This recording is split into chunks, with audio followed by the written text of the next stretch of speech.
Hello guys, so the problem is grid paths. It is a very famous pattern in problems for dynamic programming. We are going to see how to approach such patterns, how to find the base case and the state transition. So what is given is we are given a grid and it has some traps and we are not allowed to move to the cell with a trap. You need to calculate the number of paths from the upper left square to the lower right square. And the movements allowed are right and low, right or low. So let's say we have a grid.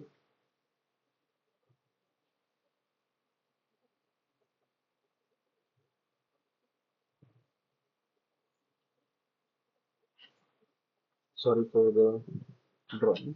So we are here and we want to reach here in this last block. Yeah. So we want to end up here and we need to calculate the number of paths starting from here to here. Okay. So let's just try to break down the problem and see what are the cases.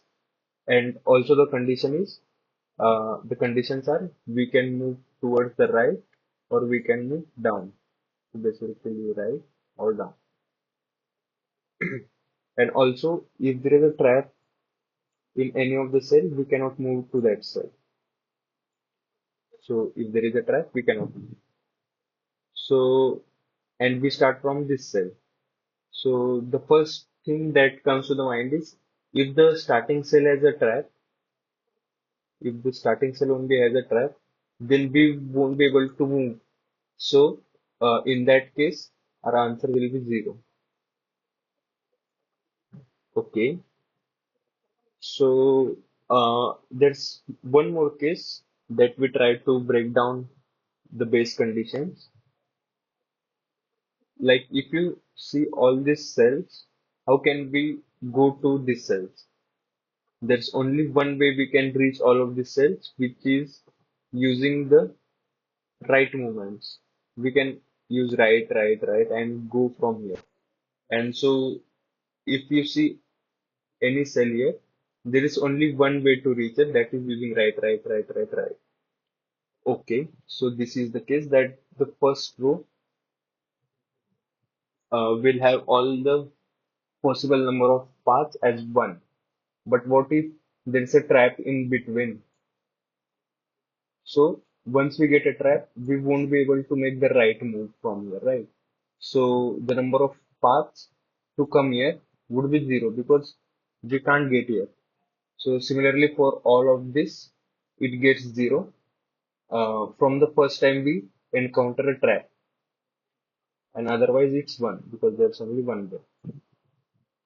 And this was about the first row. Similarly, you can think of the same condition going in the first column, that before trap there is only one way to go there, that is down, down, down, down, down. So the number of ways is 1. Once we encounter a trap, it is 0, 0, 0. So we cannot move forward. So these are the base conditions. Okay. So now if we move here, we are here, right? Our starting position is here. Now if we move in this direction, or we can move in this direction. Okay. Now from this cell, we can either go rightwards or downwards. But you see this, there is a trap in the next cell towards the right, so this movement is not possible and we only can go downwards.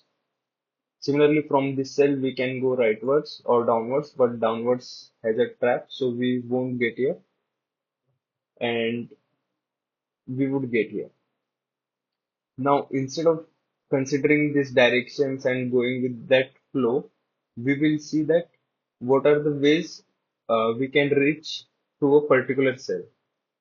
Let's say this is our current cell. So what are the ways to get here? Let's say there was some grid here, and we are considering the case about this cell. So what we can do is from some previous left cell, we can go rightwards to get here, or if we were some any block above this cell, we could take it down and go here. So whatever the number of ways are to get here, let's say W1 and let's say W2, and we can take left or down, right or down, sorry, right or down. So the number of ways to get here can be from here or here. So as there is an or in between, we know that the number of ways to get here would be W1 plus W2. And let's say any cell in here has a trap, then the number of ways to get here will directly be zero because you cannot move to this cell. So in that case, it's directly zero and W1. So now we'll see how is W1 coming? The number of ways to get in this cell. So that is, let's say this is some I comma j. So this would be, and we store the number of paths for each cell in a 2D array, which is a DP. So W1 will be just DP of coming from upwards. So basically a row above in the same column, or coming from the same row but previous column. And this would be DP of I comma j if no trap, no trap at I comma j, else 0. Right. So we see this is the transition that we have, and but why would this always be correct?